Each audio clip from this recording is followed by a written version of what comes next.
A very big hello and welcome back to your own channel. मैं हूं doctor आलोक पुरोहित और आपके पास आपका अपना चैनल वापस वही कंटेंट जो आपको आसानी से समझ में आता है बिना किसी टेक्निकल जार्गन के, वही कंटेंट वापस लेकर आया है। हमारे चैनल को लाइक कीजिए, सब्सक्राइब कीजिए। आपके लाइक्स और सब्सक्राइब्स हमें बहुत प्रेरित करते हैं कि हम आप तक बहुत सारी ऐसी इन्फॉर्मेशन ला सकें जो आप रियल लाइफ में यूज़ कर सकें। इंडिया एक बहुत ही यंग कंट्री है और हमारी 60% पॉपुलेशन बिलो 35 ईयर्स है। हम में उत्साह भी है, ताकत भी है और हम नई चीज़ों को बहुत जल्दी एडॉप्ट करते हैं। यानी अगर हम में हेल्थ का एक नया जोश आया है पिछले कुछ सालों में, लगभग 8, 10, 12 सालों में, वो लगातार बढ़ता जा रहा है। और हमारे यहाँ जिम्नेजियम्स का कल्चर, लोगों में स्वस्थ और अच्छा दिखने की जो एक होड़ है वो लगातार बढ़ती चली जा रही है। इसमें कोई बुराई भी नहीं है क्योंकि इसके बहुत सारे हेल्थ बेनिफिट्स हैं जो आप लॉन्ग टर्म में गेन करते हैं।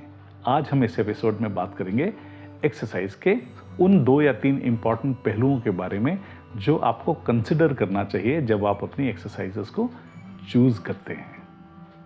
हर एक्सरसाइज को चूज करने से पहले आपका एग्जिस्टिंग हेल्थ स्टेटस बहुत इंपॉर्टेंट होता है। यानी अगर आप किसी भी तरह के ऐसी समस्या से ग्रसित हैं, फॉर एग्जाम्पल अगर आप किसी कार्डियोवैस्कुलर इशू से ऑलरेडी पीड़ित हैं, या आपके जॉइंट्स, घुटने, एड़ियाँ, या आपको वजन उठाने में तकलीफ होती है और आप ऑलरेडी एक ऐसी एज में हैं जहाँ पर आपको बहुत ज़्यादा हाई एफर्ट एक्सरसाइजेस अवॉइड करनी चाहिए या आपको करने में बहुत ज़्यादा एफर्ट लगेगा, तो आपके लिए एक्सरसाइजेस का चुनाव अलग होता है। लेकिन यदि आप एक फिटनेस फ्रीक हैं जो 18, 20, 22, 25 साल के हैं और बहुत उत्साहित रहते हैं एक अच्छा शरीर बनाने के लिए या अच्छी मस्कुलर बॉडी बनाने के लिए, जिसका ऑब्जेक्टिव अच्छा दिखना और अच्छा फील करना है, उनके लिए एक्सरसाइजेस का चुनाव बहुत अलग तरीके से होता है। जब भी आप कोई एक्सरसाइज करते हैं तो उसमें जो सबसे पहला एस्पेक्ट आपको देखकर चलना होता है वो है रेस्ट। अगर आप किसी भी तरह की एक्सरसाइज करते हैं, चाहे वो एक लंबा वॉक हो 2, 4, 5 किलोमीटर का, या आप किसी जिम में एक सेशन को करके आएँ, आप अक्सर देखेंगे कि आपका शरीर एक इक्विलिब्रियम की कंडीशन से बहुत डिफरेंट एरिया में चला जाता है। यानी अगर आप देखेंगे तो आपकी हार्ट रेट इंप्रूव होती है, आपकी मसल्स थकती हैं, उसके अलावा आपकी जो कैपेसिटी उस समय होती है, आपकी बॉडी बहुत ज़्यादा स्ट्रेस हार्मोन को रिलीज़ करके आपकी एक्सरसाइज रिजीम में आपको नए तरह की एक्सरसाइजेस के लिए तैयार करते हैं। और जब आप एक्सरसाइजेस ख़त्म करके आते हैं तो you must make sure that there is enough rest that you provide to your body. उस रेस्ट के फेज़ में बॉडी एक बैक टू नॉर्मल आने की कोशिश करती है, यानी एक इक्विलिब्रियम में वापस आने की कोशिश करती है। और वो रेस्ट का पीरियड यदि बहुत कम होगा या आप पर्याप्त नहीं होगा, तब आप एक्सपीरियंस करेंगे कि आपका शरीर थकेगा ज़्यादा। उसके अलावा बहुत जल्दी you might lose your enthusiasm to go for exercises. अब 2, 4, 5 दिन तो आप बहुत उत्साह से करेंगे, लेकिन फिर धीरे धीरे आपकी इच्छा शक्ति कम होने लगेगी। अगर आप अपनी एक्सरसाइजेस को हमेशा लॉन्ग टर्म के लिए सस्टेन करना चाहते हैं तो रेस्ट का एक पीरियड आपके लिए बहुत ज़रूरी है। दूसरा, रिकवरी।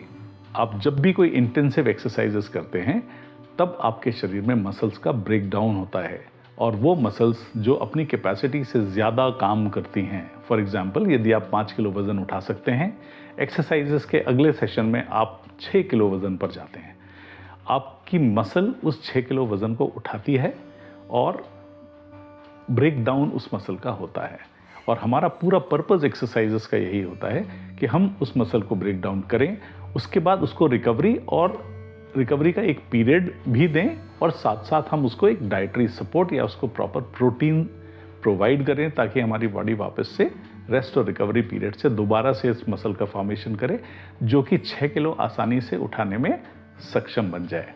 और अगले सेशन में जब आप जाते हैं तो आप शायद उस वज़न को 10 किलो पर भी ले जा सकते हैं। और तीसरा है ऑक्सीडेटिव स्ट्रेस। आप जब भी किसी भी किस्म की एक्सरसाइज करते हैं तो आप अपने शरीर के अंदर सेल्यूलर अपटेक को बढ़ाते हैं। और सेल्यूलर अपटेक एक तरह से हर सेल के अंदर मौजूद जो भट्टी है वो आपके शरीर में फ्लो होने वाला ग्लूकोज या फैट से कन्वर्जन होकर आने वाला फ्यूल बहुत रफ्तार से बर्न करते हैं, और जब वो बर्न बहुत तेज़ होता है तो आपके शरीर में ऑक्सीडेटिव स्ट्रेस होता है फ्री रेडिकल्स के जनरेशन की वजह से।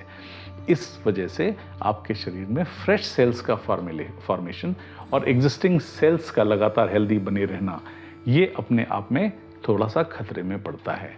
और आप पाते हैं ऑक्सीडेटिव स्ट्रेस की वजह से आपको रिकवरी में बहुत तकलीफ होती है।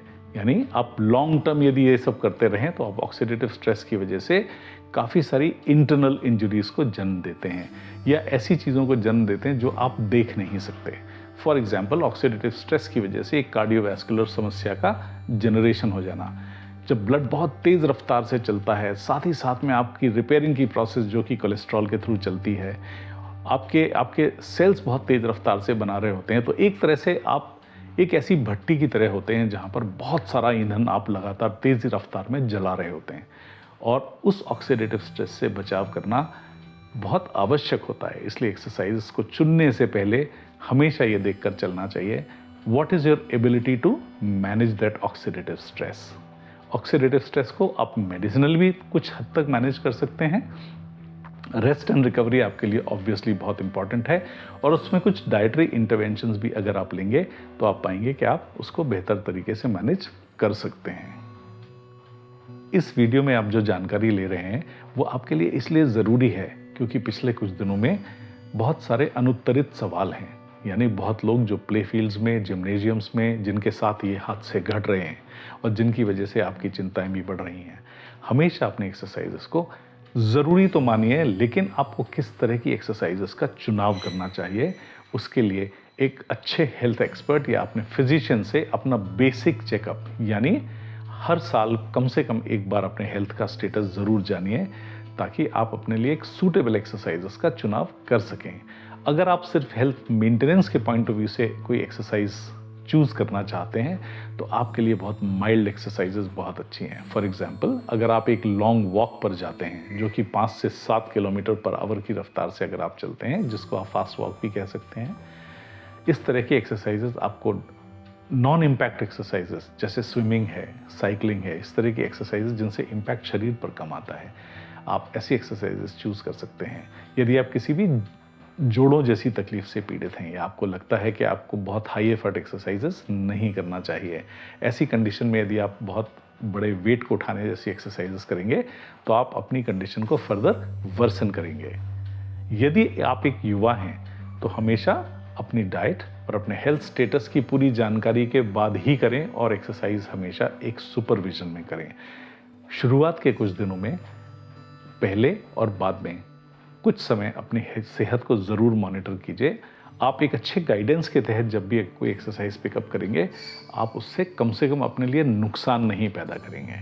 और यदि आप एक सामान्य जीवन जीना चाहते हैं जहां बहुत आपके लिए वेट लिफ्टिंग इम्पॉर्टेंट नहीं है, आप एक हेल्थ कंडीशन को मैनेज करना चाहते हैं, फॉर एग्जांपल हाइपरटेंशन है या आपको कोलेस्ट्रॉल या विसरल फैट की प्रॉब्लम है, तो आप योगा जैसी एक्सरसाइजेस को चूज़ कर सकते हैं, लॉन्ग वॉक्स पर जा सकते हैं, या स्विमिंग जैसी कोई एक्सरसाइज चूज़ कर सकते हैं। आपके लिए ये आवश्यकता नहीं है कि एक्सरसाइज का मतलब सिर्फ वज़न उठाना नहीं है। रेस्ट, रिकवरी और ऑक्सीडेशन, इन 3 चीज़ों को हमेशा ध्यान में रखकर एक्सरसाइज कीजिए। आप हमेशा अपने हेल्थ स्टेटस को पहले के मुकाबले बेहतर पाएंगे और एक लंबी सस्टेनेबल रेजिम आप एक्सरसाइज की फॉलो कर पाएंगे। अगर आपके किसी भी तरह के सवाल है मेटाबॉलिक हेल्थ के ऊपर, या आप कुछ जानकारी अपने बारे में चाहते हैं, या किसी भी तरह की शंका आपके मन में है, तो हमें कमेंट बॉक्स में ज़रूर बताइए। हम प्रयास करेंगे कि उसका रिप्लाई आपके लिए आपको हम बहुत जल्दी से जल्दी दें। Thank you very much for your valuable time.